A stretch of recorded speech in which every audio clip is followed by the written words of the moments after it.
अस्सलाम वालेकुम dear students, मैं हूँ वहीद वज़ीर। उम्मीद है आप सब खैरियत से होंगे। तो इस वीडियो में हम बात करेंगे function of phosphorus, deficiency, symptoms of phosphorus and corrective measure of phosphorus. यानी कि प्लांट में फास्फोरस के कौन कौन से फंक्शन हो सकते हैं, और अगर प्लांट में फास्फोरस की डिफिशियंसी आ जाए तो प्लांट में कौन कौन से सिम्टम्स जो है वो अपीयर हो जाते हैं, जिसके थ्रू हम प्लांट को रिकॉग्नाइज कर सकते हैं कि इसमें फास्फोरस की डिफिशियंसी हुई है। और साथ साथ करेक्टिव मेजर को भी डिस्कस करेंगे, यानी कि जिस प्लांट में फास्फोरस की डिफिशियंसी हुई है इसमें हम कौन से फर्टिलाइज़र को सप्लाई करें जिसके नतीजे में फास्फोरस की डिफिशियंसी जो है वो ख़त्म हो जाए।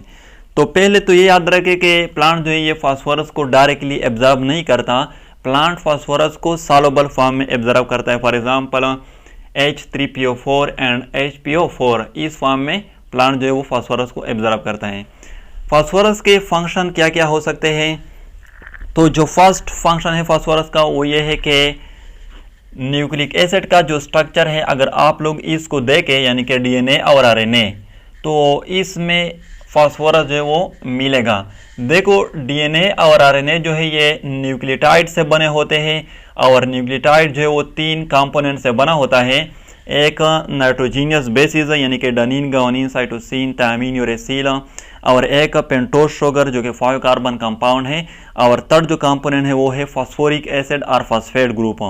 तो न्यूक्लिक एसिड जो है इसमें आप लोगों को फास्फोरस मिलेगा in the form of phosphate group और फास्फोरिक एसिड। सेकेंड जो फंक्शन है वो ये है कि फास्फोलिपिड जो है ये टाइप है लिपिड का, तो अगर आप लोग इसका स्ट्रक्चर को देखें तो इसमें भी आप लोगों को फास्फोरस मिलेगा। थर्ड जो फंक्शन है वो ये है कि एटीपी जो है इसमें भी फास्फोरस प्रेजेंट है, यानी कि नाम से जाहिर है एडेनोसिन ट्राईफॉस्फेट, इसमें 3 फास्फेट है। ट्राईफॉस्फेट का मतलब 3 फास्फेट। एनएडी, एनएडीपी और एफएडी जो है इनके स्ट्रक्चर में भी आप लोगों को फास्फोरस मिलेगा। इसी तरह फास्फोरस जो है ये जो मेरिस्टेमेटिक रीजन होते हैं ग्रोइंग प्लांट के, इसमें भी फास्फोरस जो है वहाँ पर भी प्रेजेंट होता है।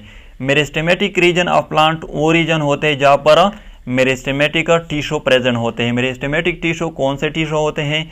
वो टिश्यू होते हैं जो बार बार डिवाइड होते हैं, यानी कि न्यू सेल को प्रोड्यूस करते हैं। ये इसलिए growing region of the plant में प्रेजेंट भी होते हैं कि ये बार बार डिवाइड होते हैं, तो इसलिए ये प्लांट की एलंगेशन जो है इसमें हेल्प करता है, और साथ साथ जो प्लांट की डायमीटर है उसमें भी यानी कि उसके इंक्रीज होने में भी मदद देती है। इसलिए ये ग्रोइंग रीजन में प्रेजेंट होते हैं मेरिस्टेमेटिक। तो यहाँ पर भी फास्फोरस प्रेजेंट होता है। किस तरह? देखो जब सेल डिवीजन होती है, जैसे कि पहले मैंने कहा, तो सेल डिवीजन के लिए एटीपी जो है वो जरूरी होती है, यानी कि एनर्जी जो है वो जरूरी होती है in the form of ATP. और एटीपी जो है इसमें हमने पहले कहा कि इसमें फास्फोरस जो है वो प्रेजेंट है। और सेकंड ये कि डीएनए और आरएनए जो है इसमें भी फास्फोरस प्रेजेंट है, और सेल डिवीजन के दौरान यानी कि हर सेल में डीएनए जो है वो प्रेजेंट होती है। तो इस तरह हम कहते हैं कि मेरिस्टेमेटिक रीजन जो है ग्रोइंग प्लांट के वहाँ पर फास्फोरस प्रेजेंट होता है in the form of ATP और डीएनए और आरएनए। इसके बाद फास्फोरस जो ये प्रेजेंट होता है इन सीड एंड फ्रूट। फ्रूट में भी आप लोगों को फास्फोरस मिलेगा, और सीड जो है इसमें भी आप लोगों को फास्फोरस मिलेगा। स्पेशली जब सीड फॉर्मेशन होती है या सीड डेवलपमेंट होती है तो वहाँ पर फास्फोरस यूज होता है, again in the form of ATP, क्योंकि सीड फॉर्मेशन और सीड डेवलपमेंट के लिए एनर्जी ज़रूरी होती है। प्रोमोट फ्रूट राइपनिंग, फास्फोरस जो है फ्रूट राइपनिंग को प्रोमोट करती है, और फास्फोरस जो है ये used in chlorophyll formation. Chlorophyll formation जो है इसमें भी फास्फोरस यूज होता है। किस तरह? अगेन क्लोरोफिल फॉर्मेशन जो ये क्या है, ये एक प्लांट एक्टिविटी है, और हर एक्टिविटी के लिए एनर्जी ज़रूरी होती है। तो क्लोरोफिल फॉर्मेशन के लिए एटीपी जो है वो ज़रूरी होती है, और एटीपी जो इसमें फास्फोरस प्रेजेंट है। फोटोसिंथेसिस प्रोसेस जो है इसमें भी फास्फोरस यूज होता है। किस तरह? देखो जैसे कि पहले मैंने कहा कि फास्फोरस जो है ये क्लोरोफिल फॉर्मेशन में यूज होता है, तो इनडायरेक्टली हम इस तरह कह सकते हैं कि फास्फोरस जो ये फोटोसिंथेसिस प्रोसेस में यूज होता है, क्योंकि फोटोसिंथेसिस प्रोसेस के लिए क्लोरोफिल जो ये लाइट एब्जॉर्ब करता है, और साथ साथ ये जो एटीपी है और ये जो एनएडी, एनएडीपी, एफएडी जो है कोएंजाइम, ये भी फोटोसिंथेसिस प्रोसेस में यूज होते हैं, और इनके स्ट्रक्चर में भी फास्फोरस जो है वो प्रेजेंट है। रिस्पायरेशन का जो प्रोसेस है इसमें भी फास्फोरस यूज़ होता है। अगेन किस तरह, ATP, NAD, NADP और FAD, इन इस फॉर्म में फास्फोरस जो है वो रिस्पायरेशन के प्रोसेस में यूज़ होता है। तो ये तो फास्फोरस के फंक्शन हुए। अब हम आते हैं डिफिशियंसी सिम्टम्स की तरफ। देखो, मैं ये बात आप लोगों को बताना चाहूँगा कि जितने भी एलिमेंट्स और मिनरल होते हैं उसके जो डिफिशियंसी सिम्टम्स होते हैं वो उसके फंक्शन के साथ रिलेटेड होते हैं। क्योंकि फॉर एग्जांपल फास्फोरस जो है वो DNA के स्ट्रक्चर में प्रेजेंट होता है, तो जब फास्फोरस की डिफिशियंसी होगी तो इसके साथ DNA की फॉर्मेशन, DNA का स्ट्रक्चर, इसमें भी डिफेक्ट आएगा, डिस्टर्बेंस आएगा। तो डिफिशियंसी सिम्टम्स जो है वो कौन कौन से हो सकते हैं? तो जब प्लांट में फास्फोरस की डिफिशियंसी हो जाए तो प्लांट में ये सिम्टम जो है ये अपीयर हो सकते हैं। जो फर्स्ट वन है वो है develop necrosis on the leaves. Leave जो है इसमें नेक्रोसिस जो है वो डिवेलप हो जाता है। नेक्रोसिस क्या है? डेथ ऑफ प्लांट टिश्यूज, यानी कि जब प्लांट टिश्यू की डेथ हो जाए तो इस प्रोसेस को हम नेक्रोसिस कहते हैं।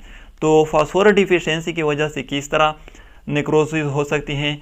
देखो, अगर प्लांट में फास्फोरस की डिफिशियंसी हो जाए तो ये जितने भी स्ट्रक्चर की हमने बात की या ये जो प्रोसेस है जिसकी हमने बात की, ये सब इफेक्ट हो जाएंगे, ये सब डिस्टर्ब हो जाएंगे, जिसके नतीजे में यहाँ पर लीव जो है इसमें नेक्रोसिस जो है वो डेवलप हो जाएगा।